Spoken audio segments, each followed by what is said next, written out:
Alright guys, we are going to be talking about the reproduction rev-up launchers. So these reproductions were actually created using the original Hasbro molds for the original rev-up launcher. If you guys don't know, the rev-up launcher is probably one of the rarest launchers in Beyblade. It's definitely the rarest launcher in Beyblade Metal Fight, and it's also notorious for being extremely powerful, but extremely breakable. There are a lot of breakage issues, and I'll explain why in this video. So first of all, one of the big issues is to get an authentic one, they are extremely expensive, $100 to $200 for a used one usually. But these you can get for a very affordable price at SpinCityImports.com. I'll have a link in the description below. And like I said, these are using the original Hasbro mold, so they will work exactly the same as the original ones. But I will show you a little bit later in this video how to make it work like a normal string launcher and be extremely powerful. So the initial way that the rev-up launcher worked was you kind of rev it up, and then it would eventually fall off, right? Or I saw other people, they would, like, push down. I think that's what Beyblade Geeks did. They would, like, push down, and it would launch the Beyblade in.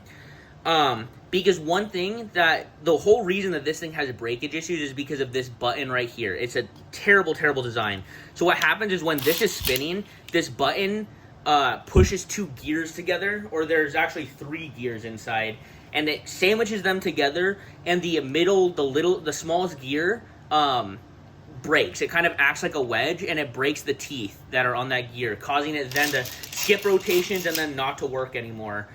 But if you don't press this button and you just follow these directions in this video, you will be fine. So like I said, there's a few ways. You can just launch it. Oops.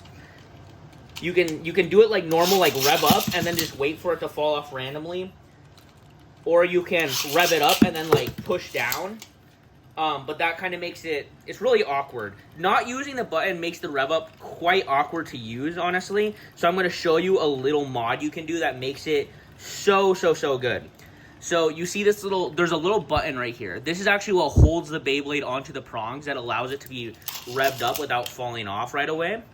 If you just undo these screws right here, and then you take the button out, with the spring, it effectively just acts like a normal string launcher with power very similar to that of the Burst DB launchers. So I will show you really quick. So for example, here is the a normal string launcher. Stalling Bakushin Leon. Alright. Now, here is the rev-up launcher without the button on there. Oh. I should probably put launcher rubber on it.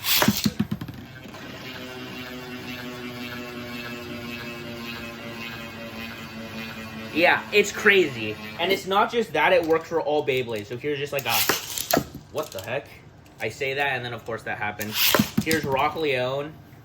And then an attack type. I don't recommend using attack types with this thing, because it's just too fast, and the attack types will just kind of go crazy. But you can. Whereas if you were going to use an attack type with a normal one, it's kind of awkward, because if you're trying to do it at 3, 2, 1, and it falls off randomly, you're always going to launch late or early, or it might just come off right away. But either way, I'm pretty sure you can use this as a normal string launcher as well. Yeah, even without removing the button.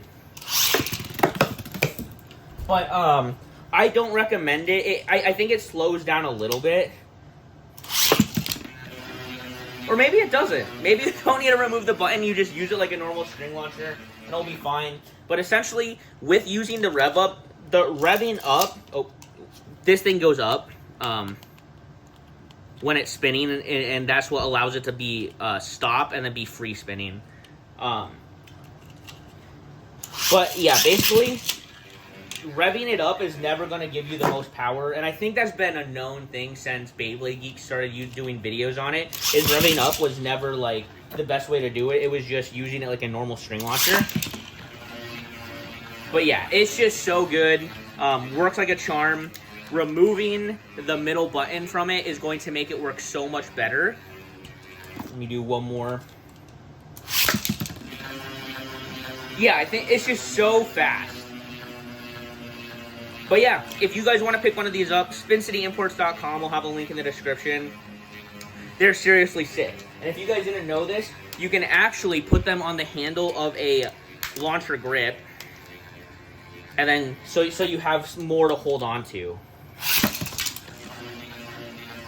So yeah, that has been the review of the reproduction rev up launcher. I think, you know, usually I'm not super huge on the idea of mid-fakes or reproductions, but for stuff like this, where it's just really hard to get the original ones for it, and if you just want to use it to have fun, I think this is a really great option. So, yeah.